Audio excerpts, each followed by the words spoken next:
right, welcome back to a special birthday edition of the GoRacing Sim League podcast. I'm titling this podcast, Ken, the Kinky podcast, episode number 17.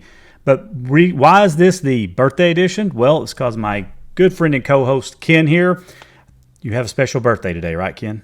Yeah, I turned 60 today, so want to thank all the members who sent something in Discord or via Facebook and all that. I greatly appreciate it, guys. Thanks a lot. Appreciate it. Now and Kevin, on my birthday, I do have myself a dad joke here. Okay, let's hear it. Right. Hopefully you don't get booed like you did in Discord the other day. Yeah, it was awful, man. That was mean, but I had it coming. But I know some of you guys enjoy these. Just want to let you know that the person who ever invented knock jock jokes, they should get a Nobel Prize. Okay. Right. Listening for, is there any boos or maybe crickets? Not crickets. Yeah, somebody put crickets out there a couple days ago. That was hilarious. Yeah, they did. You're right.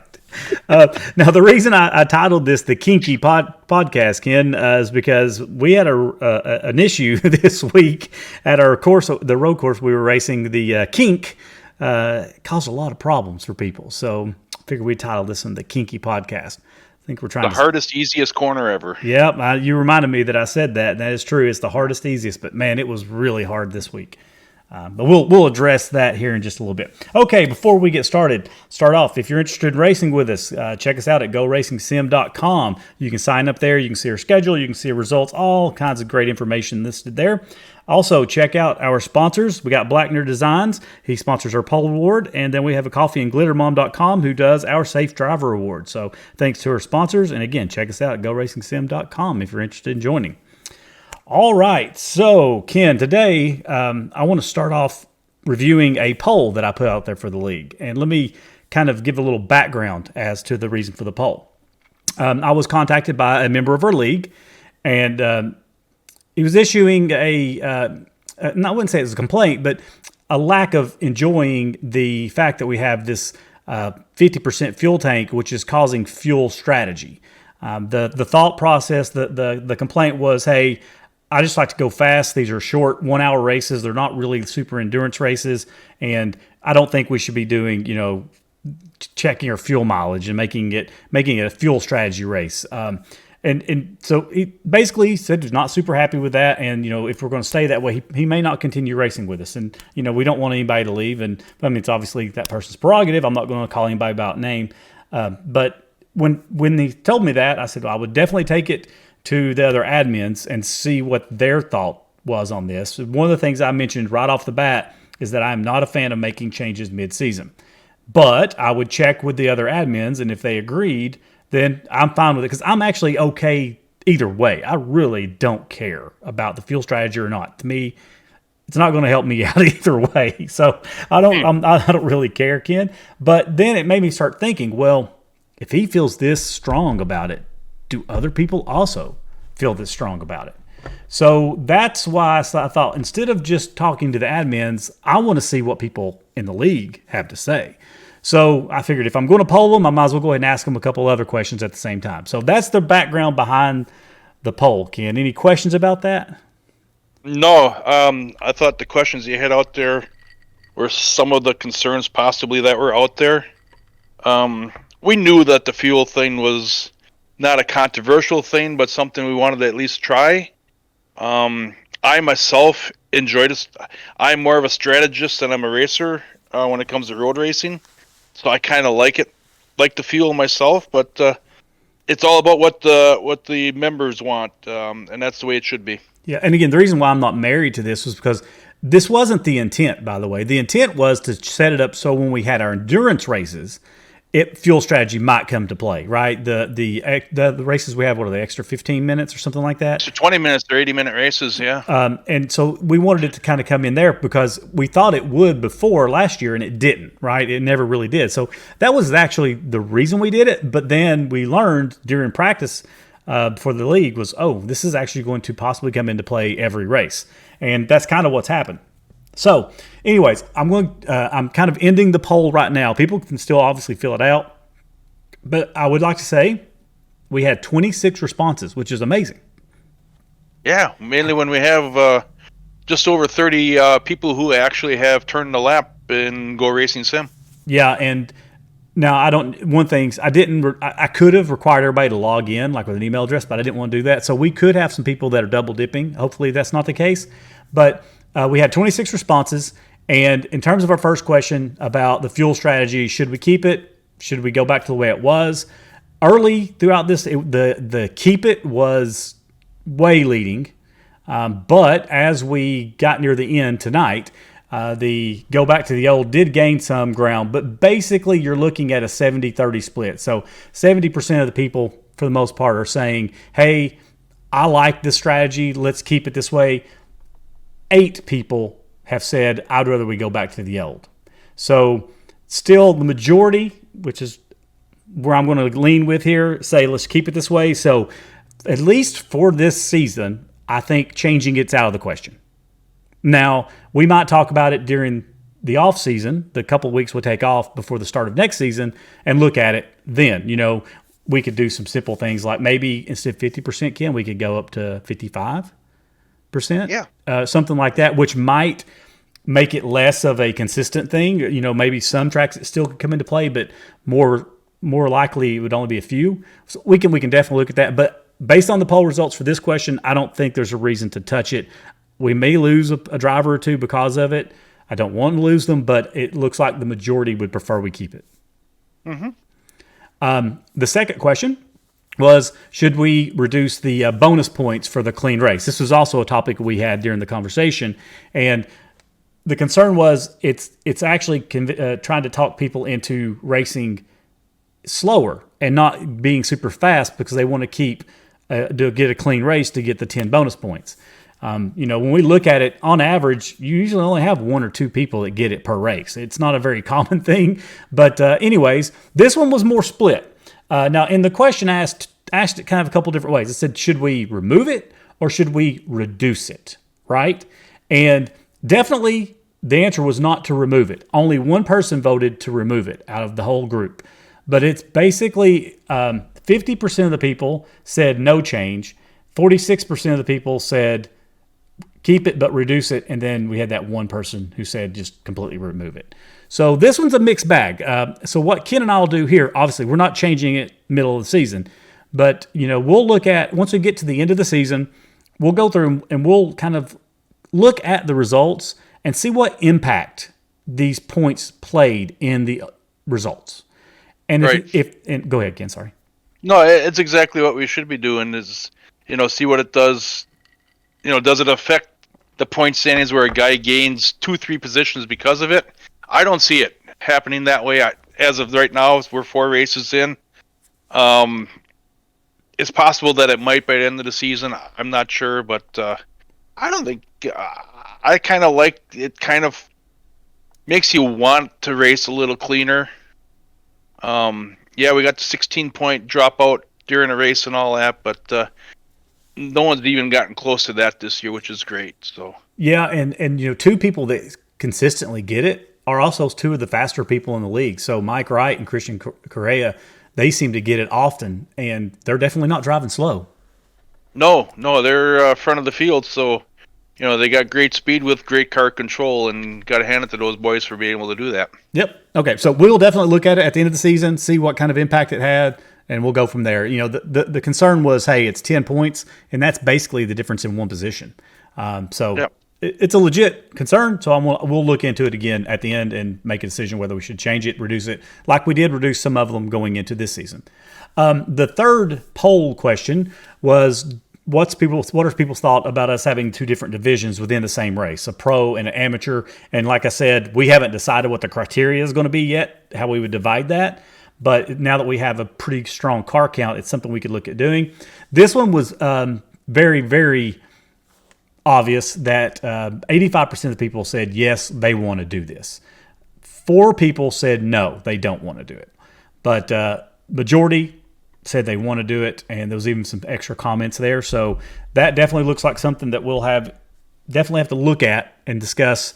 We're kicking around the idea, and if we can come up with a good way of doing it, we may look at doing that next season. And the good thing, go ahead. If you guys have any ideas of what would be a good criteria, please let us know. We really don't have all the answers on this one, and the more brains we can put on this one, I think we can come up with a lot better results.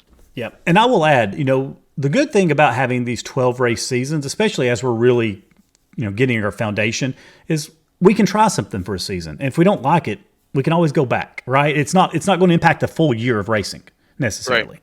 So that's one of the benefits of having these little 12-week seasons versus having a full season.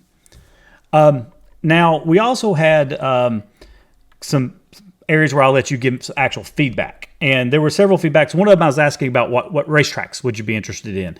And really, there was one track that I saw that came up more than any other track. I think 3 or 4 people listed it, and that was the Indy Road Course, which isn't a bad option, Ken, as you and I were discussing, because several people already have Indy. So it wouldn't be an extra cost for anybody.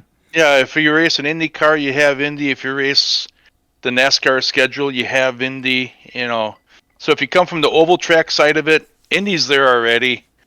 I'm sure a lot of people have it because there's some great racing on the road course already with different groups of cars and all the leagues or officials that are actually in iRacing. Right, and I think the other track that had multiple was the Glen, right? That was one. Yeah, Watkins Glen. Yep. That was, and it had 2 people that voted for it, but it was an interesting mix of tracks. But I was, I figured this would be a good time to start asking people and get an idea, and that's definitely one that I think we're going to need to look at putting on the schedule because multiple people have requested it, and it's a track that makes a lot of sense, anyways. So, now we also had a place where people could just give any kind of feedback whatsoever, and there was some really interesting ones there. One of the suggestions was we should throw a full course yellow during the race to get everybody back together. I will say I've been in some other leagues in the road course that have tried that, and every one of them went back away from it. There were multiple reasons. One, some people weren't happy that it bunched people back up together, and then there was wrecks that wouldn't have happened. People that were dominating weren't always necessarily happy about it. But I think the technical issues also was a big problem with it. Like, somebody's got to throw it. And how do you time it? We're going to throw it just right. If the person's driving and they also got to throw it, it just makes it a lot more complicated. If we had a live admin that all he did was admin the race instead of race, it could be done a little bit better that way. But we want everyone to actually enjoy driving more than doing all the admin work and leave the admin work for after the race. Yep. And by the way, we're not saying this isn't something we won't do, but these are the reasons why I'm leaning away from that. But I totally understand where this request come from. Next one was somebody said, don't change rules mid-season. Well, we already kind of talked about that. That's was not our plan. It was the only way we would have changed it was if I'd seen a very, very large number of people say, I don't like the fuel strategy. If 85% of the people said I don't like this, then I would have said, you know what, let's change this now. But other than that, I don't like changing things mid-season. I don't like it. The next one was talking about the team points, and somebody said instead of just counting the top and the back finisher, how about we do an average? So if you have 4 people on your team, you add up all 4 points and then you divide it by 4. If you have 3, you add up all 3 and you divide it by 3. And I get it. It's not a bad idea. And to be honest with you, I'm not tied or married to this process that we have right now, Ken, of your first and your last. The whole thing was, how do we make it where the size of the team doesn't necessarily give you an advantage? Right. That was our whole idea here. And so when I got this idea, this suggestion, I said, well, let me play with that. What would be the impact of this, right? So I just did some simple math, and for example, I said, okay, here's a team with 2 people, and I took and say the first one guy wins and the other guy comes in last, and I added those points together, divided it by 2. Then I said, okay, now here's a 3-car team. One guy wins, one guy comes in last, just like the other team, but then somebody finishes in the middle, and I added all that together, and that team actually had less points than the 2-car team. I did that a couple different ways, and what that basically is telling me that it's not a major difference, but actually that says the size of your team has a negative impact. Yeah, but it also could help you out though too, because if you get a loaded team, and if they all turn a top 10 position, they really smoke the rest of the field. That all the team members aren't quite as strong. Yeah. So what I'm going to do at the end of the season, I will go back and recalculate using like this strategy as well. And I want to see what that would have done to the season, to the teams. I'd like to see what kind of impact that would be. We want you guys to have fun. That's job one on our part. Yep, absolutely. I mean, that's the whole reason we're here, right? Is to have fun. Yep.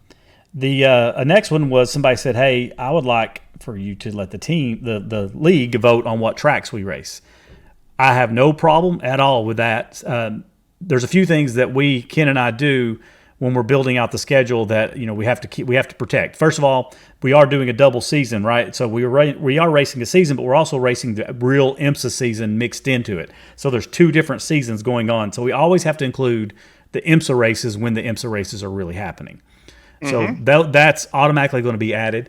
Also, we try to keep everybody's wallet in mind. So I like to throw enough tracks on there where we don't have people having to buy every track every season. Either we want to make sure we throw some free ones in there, or ones that we know a lot of people already have, ones we've already raced, things like that, just to keep the financial impact down for the league, for everybody. Including myself, because if it's a new track for me, I have to buy it twice now because I'm also doing it on my stream machine. Right. So I've got some self-protection going on there as well. But what we can look at doing is, we can maybe define a certain number of races and then leave 3 or 4 of them up for everybody to vote for. I think that might be an option because I have no problems having people tell me which tracks they want to run. That's perfectly fine. So that's not a bad suggestion. So we'll definitely look into that. Somebody said if we're going to go to this different divisions, how about we just go ahead and also include different car classes like the LMP2s? I'm not against that. It gets a little more complicated if we're going to have division. Are we saying that if you are a pro, you have to drive the LMP2s, and if you're amateur, you drive the GT3s? I don't think people would like that because some people are in this league because they like driving the GT3 car, right? Yep. So we'd have to definitely look at that, but I've thought about it. It is definitely something I've thought about, and maybe something we'll look at doing down the road. Don't forget, we're only racing one night a week.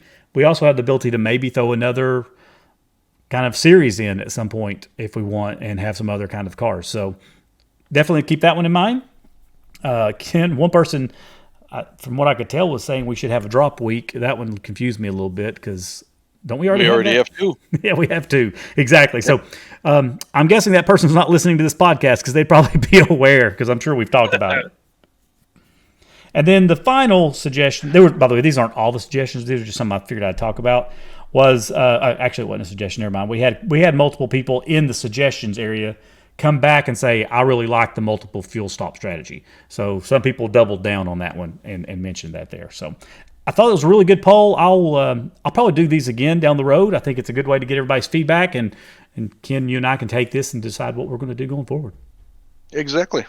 So appreciate it. The high response rate was great. I was worried I was going to have a small response rate, and then it's not going to tell me what I needed to know. But I saw enough to see, okay, most people still want to keep the fuel the way it is, and we're kind of torn 50-50. Everybody likes the clean race award, but they don't not necessarily think it should be that many points. You're getting definitely better than 3/4 of the group of the guys, and that's awesome for the short time that the poll has been out there. Yep, it is. Okay, Ken, that was a lot of information right there. I will try to speed the rest of this talk up so that we don't have another 40-minute, 1 hour long podcast, but don't worry, we will. We will. All right. Burn out the popcorn. Put her on pause right now. Get your popcorn. Get yourself a liquor and sit down and enjoy. Get you some popcorn and hot sauce. Have you ever had that, Ken? Nope, not a hot sauce guy. Rob Shoemaker's wife taught me that, and now my son eats it that way. He won't eat popcorn without hot sauce. If you haven't tried it, it's pretty good. Okay, so moving on to Road America. I'll take your word for it. Ken, we had a couple new drivers join us for Road America, right? Yeah. Lane Allen joined us for the first time this year, and Doug Doucette joined earlier in the week. And we've known Doug for a little while, and we've also known Lane for a couple of years from a previous league and all that. So It was great to see both of those guys join the league, and thanks for joining us, guys. Yep, we raced with Lane in an oval league that's still going on. That several people in our league come from that group. So a lot of friends there. Okay, so just what are your general thoughts here about this race, Ken? You had a good race. I had a good time. I wasn't super fast, but I held my own out there. I made one little slight move. It wasn't in the kink. It was corner 5 that bit me, but that was my own fault. I just lost concentration for a couple seconds. Somebody was in my ear at the time. I have no idea who that was. But I was shocked watching the carnage report of how many guys struggled in the kink, and like you said, once you get in trouble on that, your car is pretty much done for the event on that, and it was a shame to see. Like we said, it's the hardest, easiest corner in iRacing and all that, and it was sad to see that many people have problems in that little bit of a part of the racetrack there. Yeah, we're going to focus on that here in just a minute, but it was a killer. What's funny, Kim was talking about it. So if you're watching football, you ever notice they say the kicker hasn't missed one in 12 attempts, and then they miss it, right? Well, in this situation, I was sitting in pits getting repaired, so I was just watching Ken, and I said, Ken, you're doing good. Just keep it nice and clean. Concentrate what you're doing. And literally 10 seconds after I said that, Ken spun. Yeah. I was like, shit, Ken, sorry, my fault. Okay. All right. So let's go ahead then, Ken. If you're ready, let's move on down to the media center here and let you go do your interviews. All right, let's do it. All right. Here's Ken with his interviews. Hey, welcome on down to the media center here at Road America. Great race tonight. 28 cars entered. We completed 28 laps. And our winner tonight was Austin Ward. Second place, Christian Correa. And third place was Chris Miller. We'll start with Chris Miller tonight. Chris, explain how your evening went tonight. I think the race went fine. Didn't have the fuel strategy planned out. I'm a driver that likes to race hard, race all the way out instead of strategizing by fuel, but that's the way it goes. And other than that, I think it ran smoothly. Everybody raced hard and moved out of the way if they had to for the leaders, and so that was appropriate. So yeah, it's a good race. Awesome. Christian, how did your night go?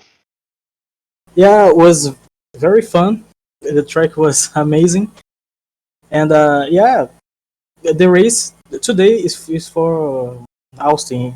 He gave us how to race and win about saving fuel and amazing strategy he has. And yeah, when I saw that, it was too late, and even Kevin saw I was pitting a little bit early. My second pit because I don't know how to save fuel. I need to learn that. And yeah, there was an amazing race. It was fun, and that's all. A great win, Austin. Another great finish tonight for you, Christian. That's awesome to see another podium. Thank you. Austin Ward, another podium finish tonight with a nice win. How did your night go? It went pretty good. I didn't have the best qualifying, but I kind of came in knowing I was going to save some fuel because I knew it was really close. And it actually benefited me. The guys, everybody in front of me was fast, so I was able to follow with some pace and save some fuel at the same time. And yeah, it worked out. It was close. I mean, I just short shifted a lot, and that's about it. Kind of let off on the long straights. You know, So you made it in one stop then tonight? Yeah, one stop. Oh, awesome. Yep. Awesome. So, But overall, it was great Chris, night. good. Glad to hear. Chris, new to the podium and all that.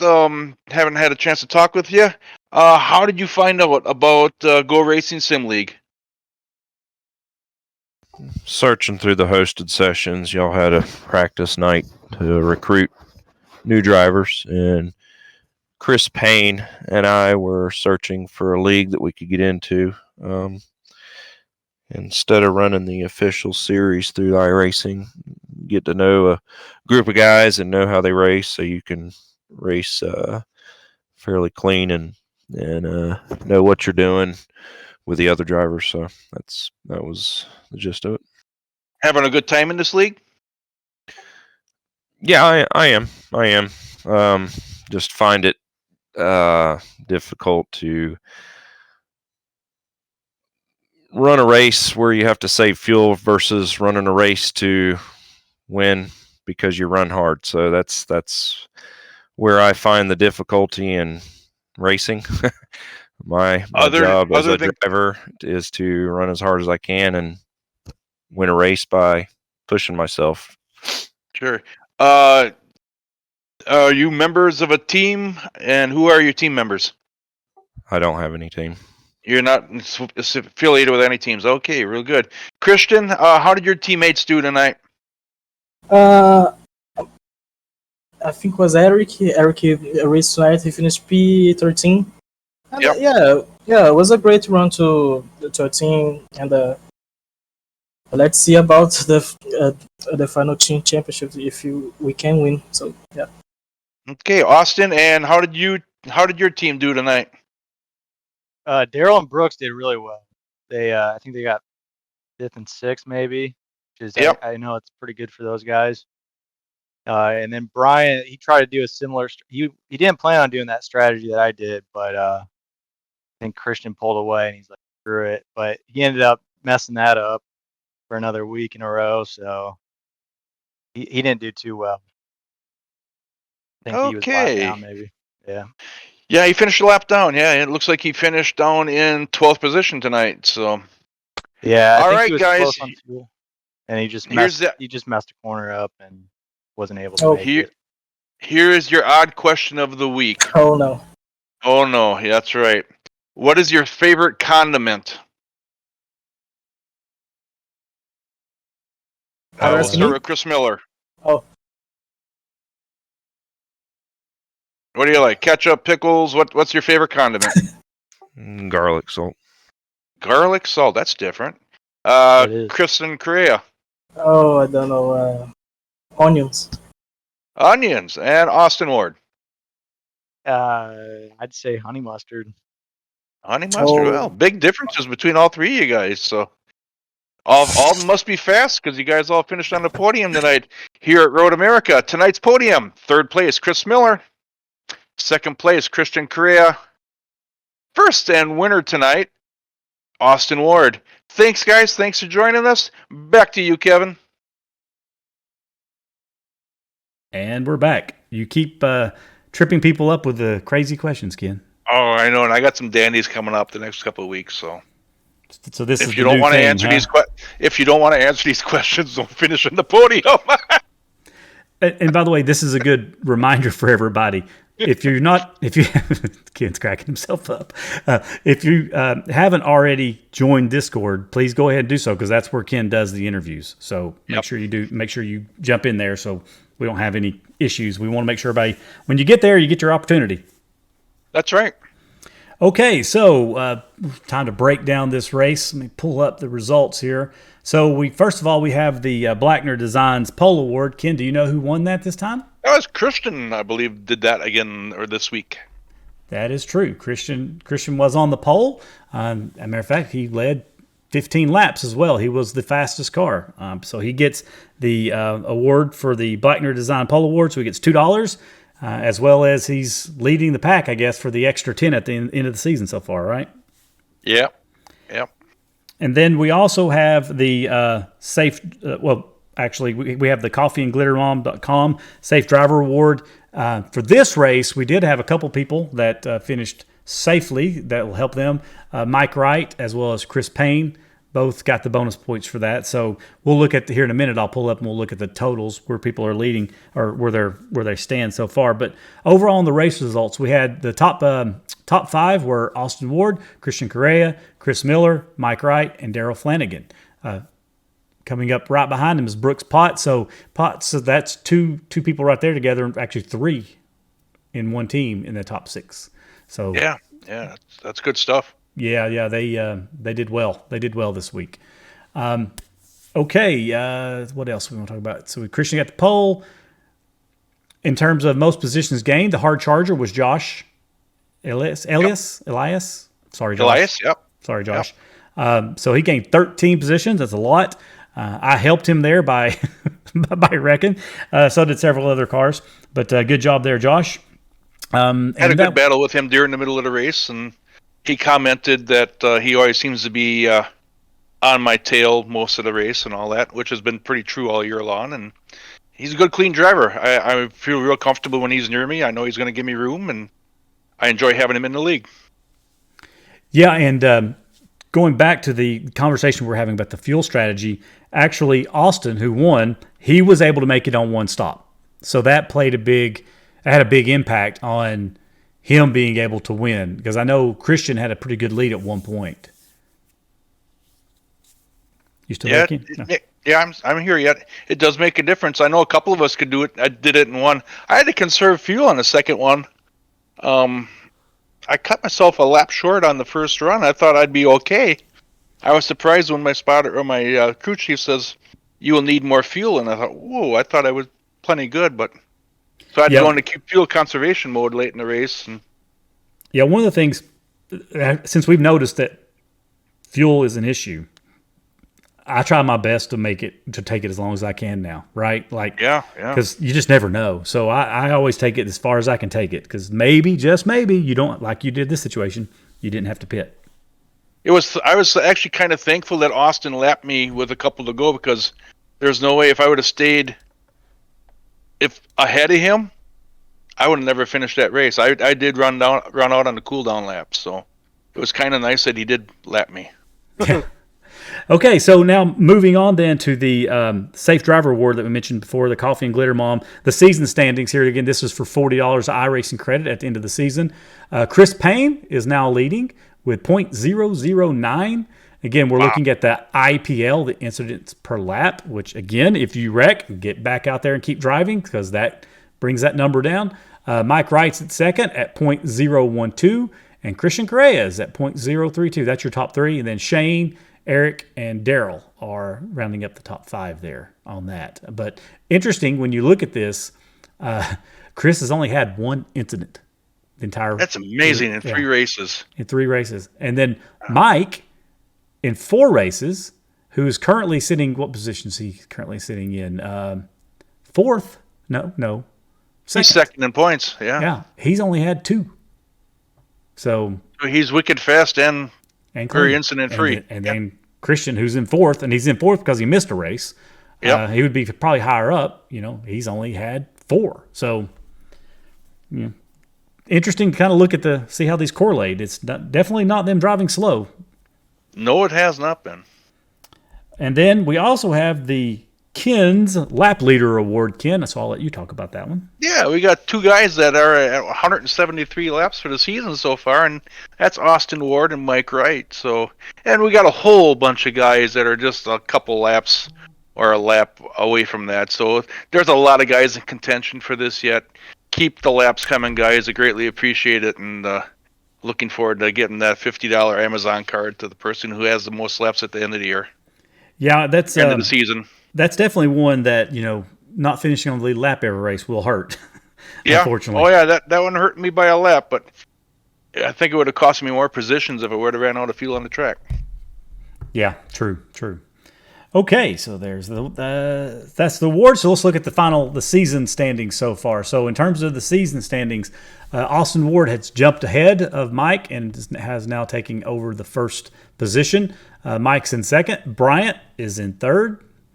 So you got Austin and Bryant are teammates, so they're first and third. Christian is fourth. He jumped up 2 positions. And then Richie Coy fell because Richie did not race with us this week. He fell back 1 to 5th. Right. Brooks had a good week, and it brought him. He gained 5 positions up to 7. That's awesome. Bill Fedorka, who missed the race, dropped 6. And then another good gain was Brandon Rutt. He gained 8 positions in this race. Yeah, and he had a great run. Yep. So he did. Actually, give him a shout out. Brandon had a really good run. I can't remember where he finished, but he had a good finish, I think. Yeah, he finished 7th. So good finish there for Brandon. So shout out Brandon.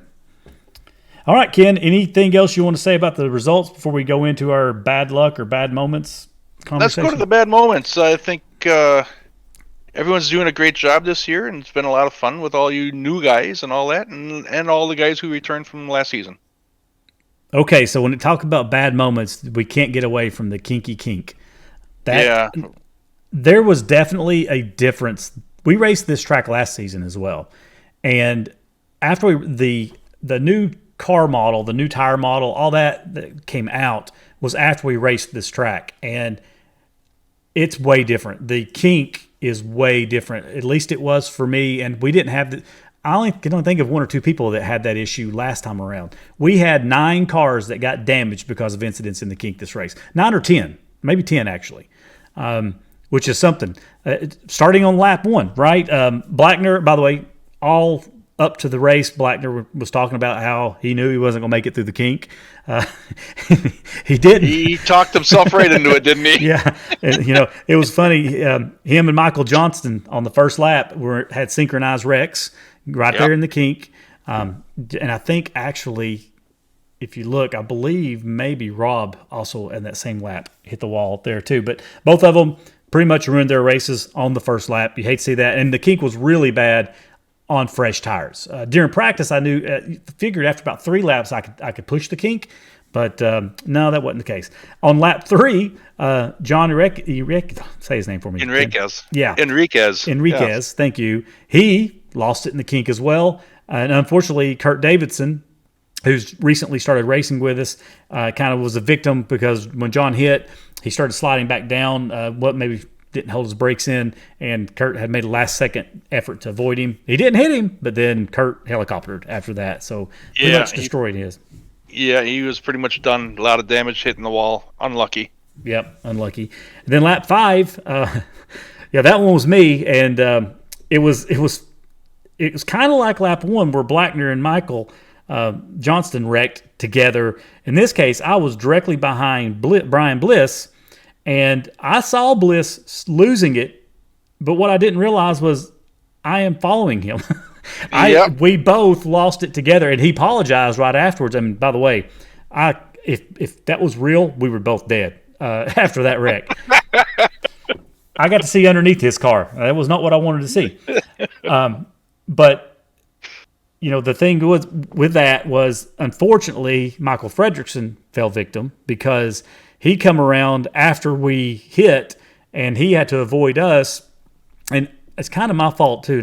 Michael, I do apologize a little bit here because after we wrecked, I was kind of trying to go around Bliss, and that made you have to go around me, which made him hit the wall. And he got into the grass, and he was done for. Yeah, so that one was pretty ugly. And then lap 10, we had another one, Logan Mitchell. I think he by himself hit it. And lap 15, Lane Allen, also his was the only one though where it wasn't just the car breaking loose in the turn.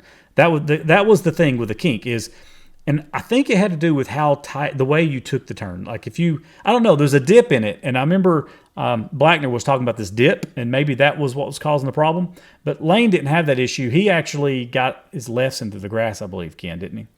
I believe so. Yeah, I think he just got into the corner a little bit off, and it messed with him a little bit, and he paid the price for it. That's for sure. Right, because you can't touch the grass. Nope. So I think there might have been more, but I mean, with all that was at least 9 or 10 cars right there that pretty much had their nights ruined because of the kink. I mean, I know when I did it, it was about 15 minutes worth of repairs. So, yeah, major impact, major impact.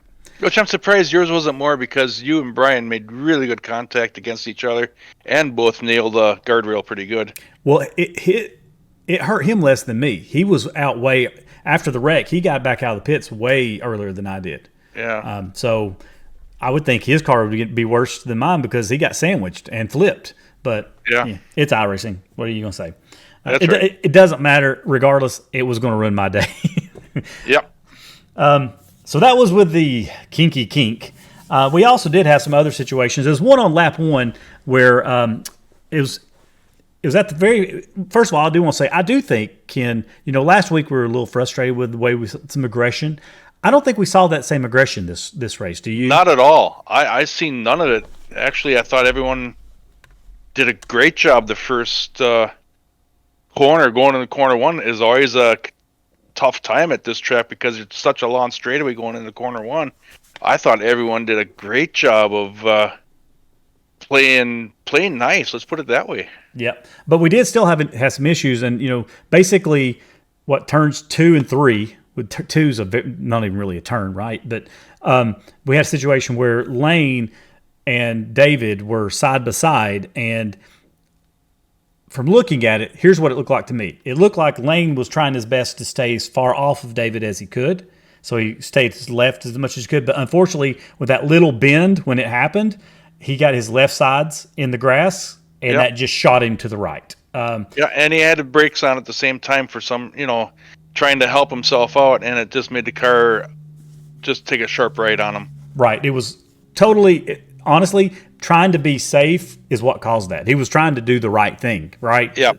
And by the way, I had the same thing happen to me in a practice race there. Where I got the exact same spot, about took Christian out. So, it's bad that it happened. There was a little things being said on the radio afterwards, and I put a stop to that quickly because we don't do that. But anyway, so you had that situation. Lap 3, our good friend Rob had an issue going into, was that turn 5, Ken, or turn 6? Turn 5, yep. Yeah, turn 5. Go ahead. Yeah, turn 5, him and Rob half spun.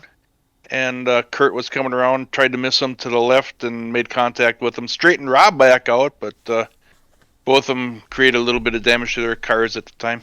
Yeah, and that was actually before Kurt got into the wreck in the kink after that. And then lap 3, I don't normally like to call out self-spins too much in this, but there was a self-spin, Michael Fredrickson, in Canada Corner.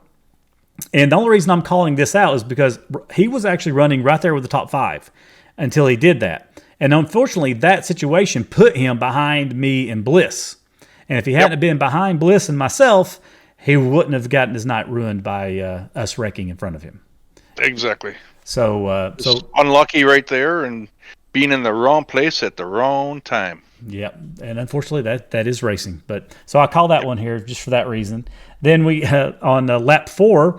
We had a situation where Doug Doucette, I think he was definitely going into the turn faster than I was in the car in front of me, and instead of hitting me, he chose to run off the track. So I appreciate that.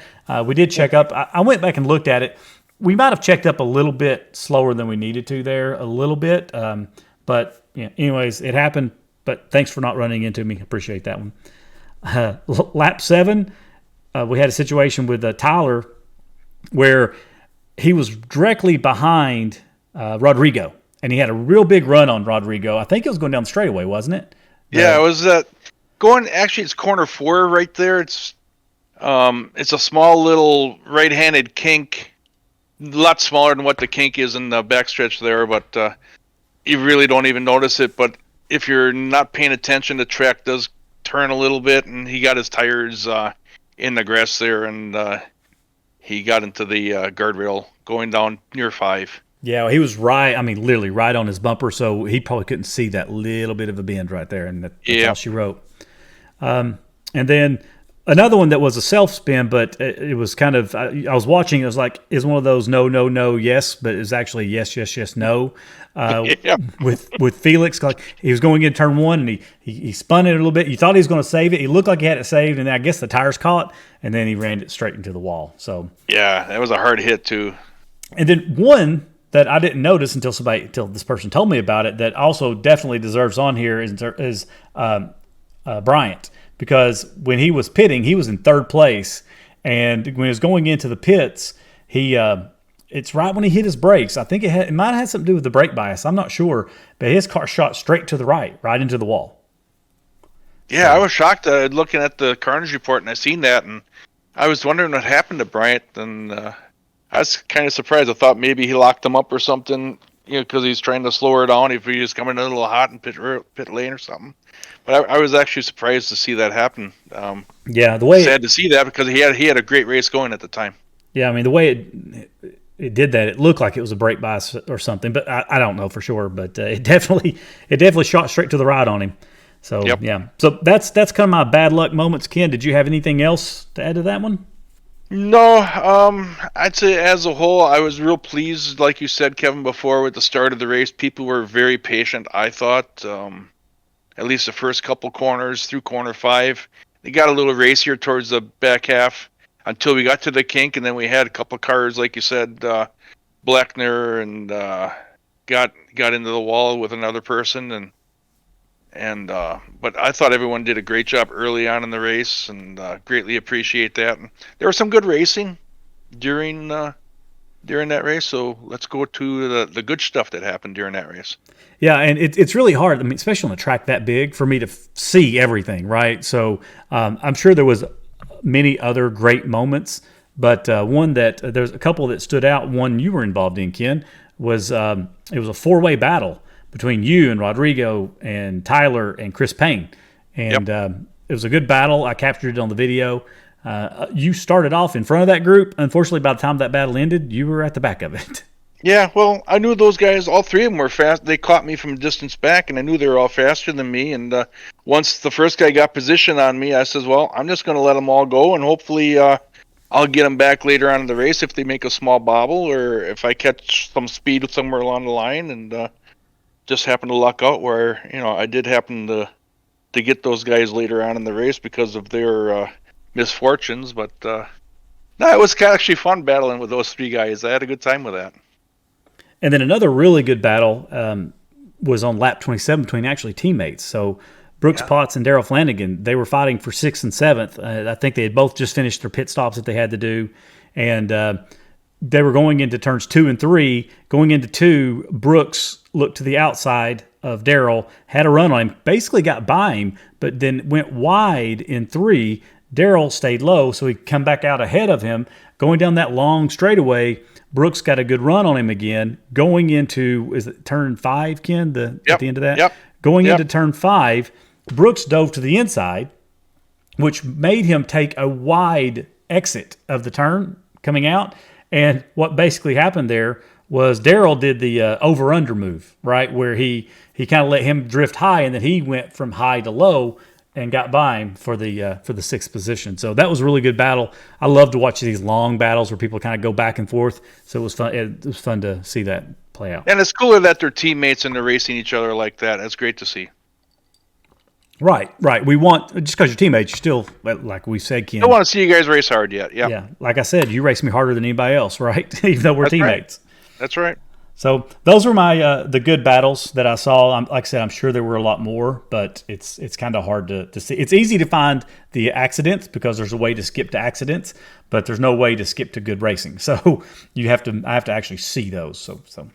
Yeah, well, you got to also hand it out to Austin Ward and a couple other guys who actually pulled this thing off in one pit stop. They did some conserving in order to do it, and you got to take your hats off to those guys who were able to pull that one off. Yep, absolutely. Yeah, it was the fuel strategy. That's kind of what we were talking about before. It was definitely interesting. And I was a little shocked at one point because I remember even asking Christian, I was like, "Why'd you pit again so quick?" But he already realized he was going to have to pit twice, so he kind of short pitted, I think, that second time around. Okay, with that, we can move on and talk about, unless you've got anything else you want to add, Ken. No, it was great visiting my home track, and I'm sure someday we'll come back to that place again, and looking forward to that whenever that happens. I do have a favor to ask you. Mm-hmm. Could you take a stick of dynamite, walk over there, and blow up that damn kink? You want me to straighten that baby out a little bit? Straighten that sucker out for me. If you have to cut some trees down or something, I don't care. Well, maybe what if they would put a little bit more runoff, not runoff area, but blacktop, make that just a little wider through there. Yeah, or maybe give us some banking right there. Oh, that'd be cool. Yeah, it'd be a high-speed turn then, wouldn't it? Yeah. Okay, so next week we have a track that is new to a large number of people in the league. As a matter of fact, I think even the person that requested it had to go by it. I'm not sure if they've had it or not, but we are racing at Detroit Grand Prix at Belle Isle.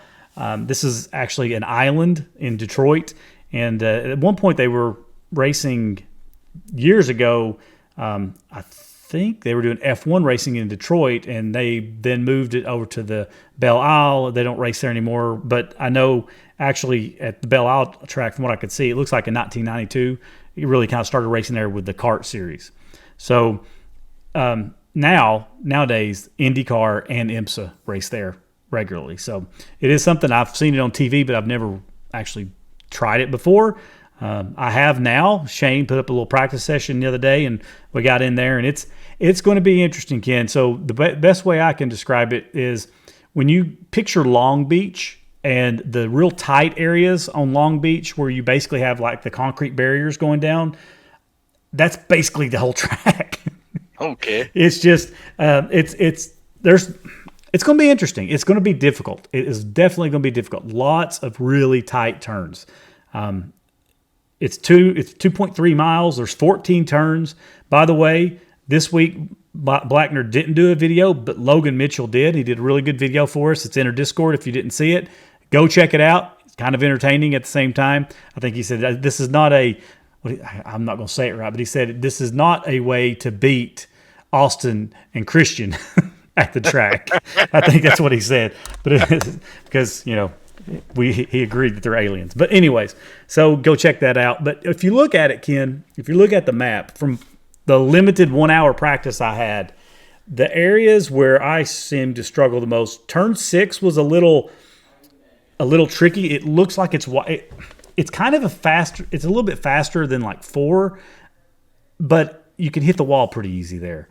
Is it flat? Is the racetrack flat, or is there elevation in it? No, it's flat. It's flat. Okay. And the turns are completely flat too. Now, from 7 to 11, it's almost like a horseshoe. You got 7, 8, 9, 10, 11. That's kind of the slower technical area, especially coming between 9 and 10. We were really playing around with that one. That's an area I think you're going to see a lot of people gain time on people. Whoever can figure that section out is going to definitely benefit them. 11's pretty tight as well. Then you kind of hit the faster area. The 12 and 13 is not too bad. Then you've got kind of coming across the 14 start finish line. You're really going pretty fast through there. And turns 1, once you figure out turn 1, it's not super tricky. It's turn 1 all the way to 3 is also really fast. But then it starts getting pretty technical. But it's going to be interesting. Like I said, it's tight. My biggest concern is if you do mess up and get sideways, you block up pretty much the whole track, and it's hard to get turned around. It reminded me, I was doing it, and I was having visions, if you've seen it, Ken, of the Austin Powers movie where he's in that little vehicle trying to turn in the hallway. That's what I felt like I was doing. Like Bathurst. Yeah, kind of like parts of Bathurst. Yeah, that would be another good analogy. Your question on this, coming out of pit road between 1 and 2, is there a blend issue there, or is that pretty easy? No problem with the blending there. I don't think there's an issue, Ken, but I honestly can't remember. Okay. Well, there's only 3 of us. So. When we're in practice Tuesday, we'll have to take a look at that to make sure that doesn't become an issue. So. Yeah, that's always a concern. I do wish iRacing would do one thing is when you're coming back on the track, I wish it wouldn't show you the people, when you're looking at your relative, the people in pits. Because that throws you off. Because I'm always looking to see, okay, is there somebody coming? But if there's 6 cars in the pits, they show up before and you don't really see that time. Yeah, but they're a different color, so you should be able to... They're different color, but they take the space, right? So you may not even see that other car. Yeah. So that's one thing I wish they would somehow adjust. But anyways, so that's the track. It's going to be an interesting week. I do encourage everybody to come to practice because if you've not raced this track, you definitely are going to need it. And I'm really curious to see with our, we always do a little practice race during practice. I'm really curious to see what racing on this track is going to be like. It's going to be interesting. By the way, as I got the hang of it, I did find it to be kind of fun, but it's difficult. Well, we're going to find out, I guess, this coming week. Yep, absolutely. All right, Ken, any last parting words? Well, I do this time. I want to wish our teammate, Shane Pippola, good luck at the Daytona 500 this week. He's the tire changer for Chase Briscoe's team. So if you do watch the 500 and see the front tire changer, that is Shane doing his day job. Yeah, and if you were paying attention in Discord, he put a little short video of the start-finish line of the twin, 125s, whatever they are now. 120, yeah, yep. So yeah, absolutely. Always good luck to Shane. Always. Yeah. All right. Well, with that, Ken, happy birthday again, and say goodbye, Thank you, bud. Ken. Goodbye, Ken. Peace.